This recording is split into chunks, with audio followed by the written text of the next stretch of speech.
Good morning, friends. So it is July the 10th. I have no internet this morning, so I came over to the house. We're going to do a quick video and talk about a lot of things that are progressing and make some suggestions. So I'm in the garage right now. It's going to have an echo. Garage doors are up. I'm going to turn you around and I'm going to show you the island, as the island is still in the garage at this time. So let's turn around.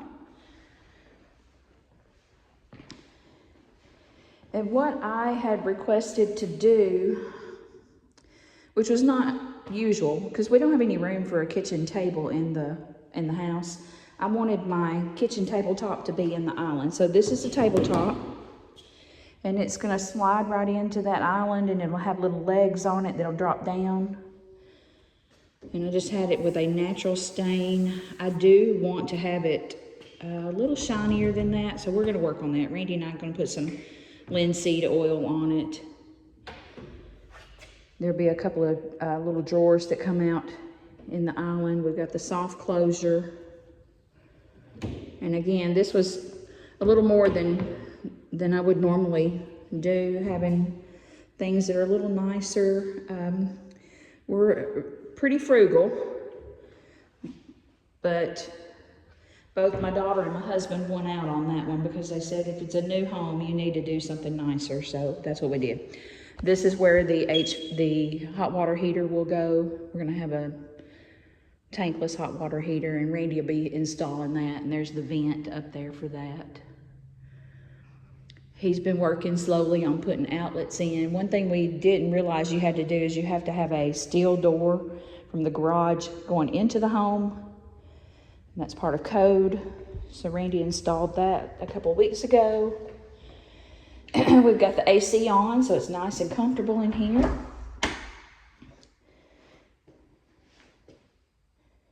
You can see we got the LVP flooring put down. This is new core in Sherwood maple. I changed my mind and thought through the flooring so many times. I'm going to turn you back around where I can talk to you.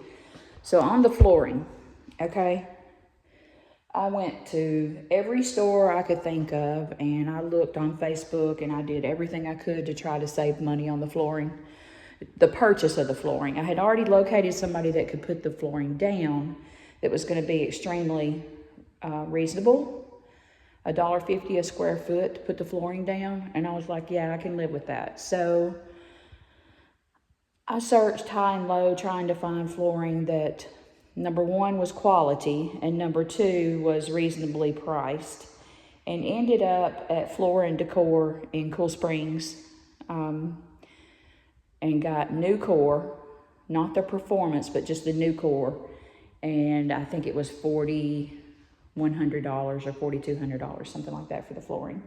And at the end once the house is all done, I'll sit down and give you a rundown of what everything cost. So you'll have that. I think it's good to be transparent on these things because we're all just trying to, to live and to save money where you can, and everything's so expensive. So I'm going to turn you around and let you see the bathroom. This is the guest bath. And we just bought against my husband's wishes, I just bought a clearance vanity to go in this bathroom. It was $100 at Lowe's. And he's already got the flanges in. You have to have the flanges in if you've got a concrete slab before your flooring's down. And it may be that way on a subfloor too, I don't know. Shower, I've cleaned up what I could. Of course, I showed you the utility room. But it's really beginning to look like a home. It seems like once the flooring went down and once the cabinets went in, I'm like, okay, I'm ready to come. But I'm not, we have to have a certificate of occupancy. And you don't get that certificate of occupancy until everything is done. That's part of the codes here in Dixon County. And just to talk about the cabinets, I specifically did not want any kind of lip or trim around the top of my cabinets. I may still end up having just a tiny lip around it, I'm not sure. But I display a lot of my pottery. I'm big into collecting pottery, like WATT pottery, and I wanted to have somewhere to put that. So anyway, looking at the cabinets, they Have the soft closure. Very nice. That'll take a little bit of getting used to. I don't think he's put any of the shelving in yet. And you want to talk about overkill. Look, we have 70 something outlets in this house. When you go to buy the covers and the outlets, you realize how many you have. But nothing frustrates myself and my husband more than when we go to plug something in and there's already something plugged into that outlet. Like your 2 outlets are done. I don't like using power strips. I don't like using extension cords. And you can see this is the color my granddaughter picked for the guest bedroom. And I told her, I said, it's your bedroom as long as there's no other grandbabies. When the other grandbabies come, it's all the grandbabies' bedroom. She understands. And probably this could have used another coat around the top. It looks like the cut-in is a little bit darker. But hey, if that's all I have to complain about, I think I've got it made. I've been cleaning windows. I'm gonna turn you around to talk to you. So if anybody has any tips on how to get the screens clean, I don't know how to get them out. I don't know what to do. I read online and I found somebody said use WD-40 and a microfiber cloth, so I did that.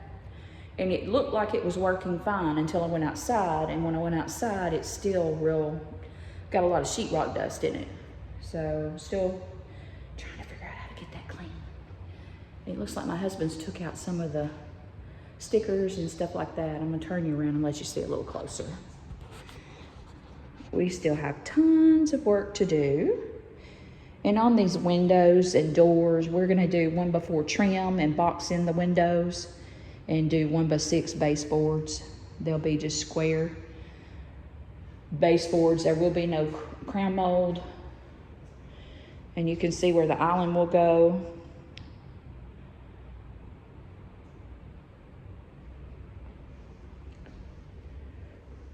The master bedroom.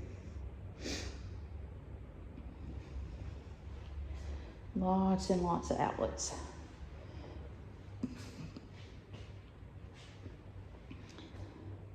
And this will be a home that we can grow old in if we choose to. I'm already talking about doing the next one, but we can choose to grow old in this house because there are no thresholds. There's no fall risk. Everything's one level. This is his and her closets. That way we can, if we need to pull a wheelchair through the house, we can do that. And we're into the master bath. Had my cabinet maker make a vanity, and I have ordered, we'll have 2 mirrors and, you know, vanity lights there. I ordered granite slab for the countertops and the sinks. That's just going to be a linen closet. And we will have a glass shower door in the master, but in the guest bathroom we will have one of those. They're just a circular double. Looks like somebody got something on that. Curtain rod. I already have that. I just need to get Randy to put it in, and then that'll save. We won't have to have a door in there.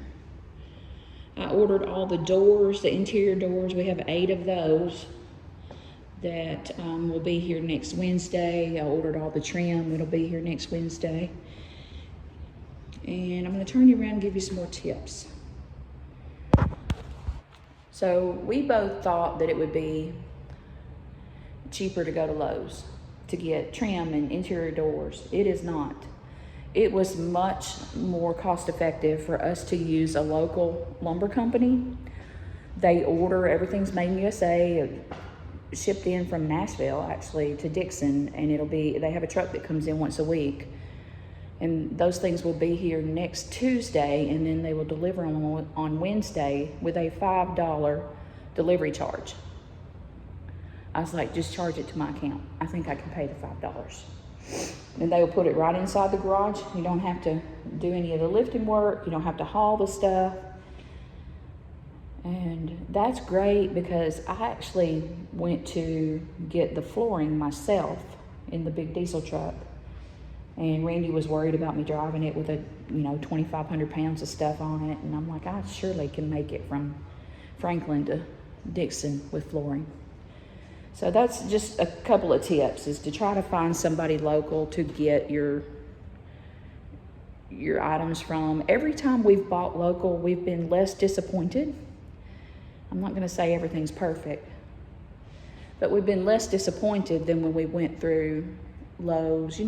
Lowe's, you even check yourself out now. And my frustration with that is I have not seen one single thing that I've bought that has dropped in price because they no longer have to have cashiers. They have a few cashiers for like 4. They'll have one cashier for 4 self-checkouts. And, that poor person is working as hard as they can. And I asked one of them one day, I said, so have they had any big meetings with you guys and let you know how much money they're saving by not having checkouts? They said, no, they haven't. I said, well, it's frustrating on every end. It's frustrating for them, me, whatever. The world's changing and I can't do anything about it. I just have to accept it. Of course, I've shown you guys the back porch and oh, there's a beautiful cardinal. Let's go look at the back porch. It's a hot mess right now. Ooh, listen.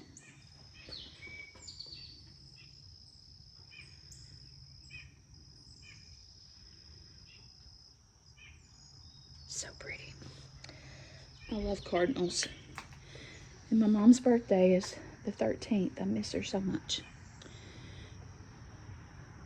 This is a construction zone. There's been a lot of birds raised back here. This summer they've raised on the porch. And we bought a hot tub. It's gonna go right there. You can see some birds. They're like, hey, they're not using this light switch yet. We'll use it.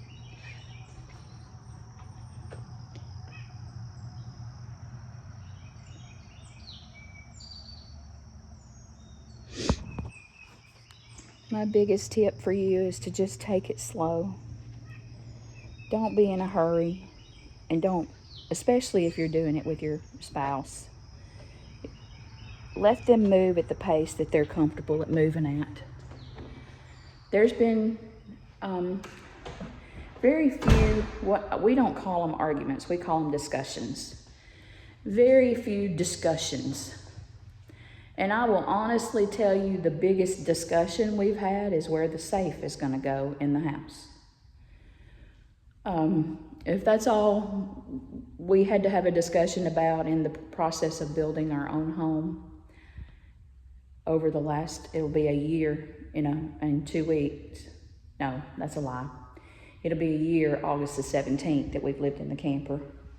If that's the biggest discussion we've had to have, I think we've been doing pretty good. And that's, I'm not saying that to brag. I'm saying that to encourage you.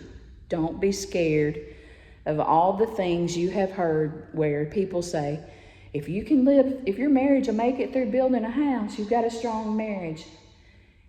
You have to have a strong marriage before you ever even discuss building a house. And don't let what people say scare you into not doing it. You're going to be just fine. And if you have enjoyed this video, please like and subscribe and go back and watch some of my previous videos on the barndo build. And we'll catch you later. Bye-bye.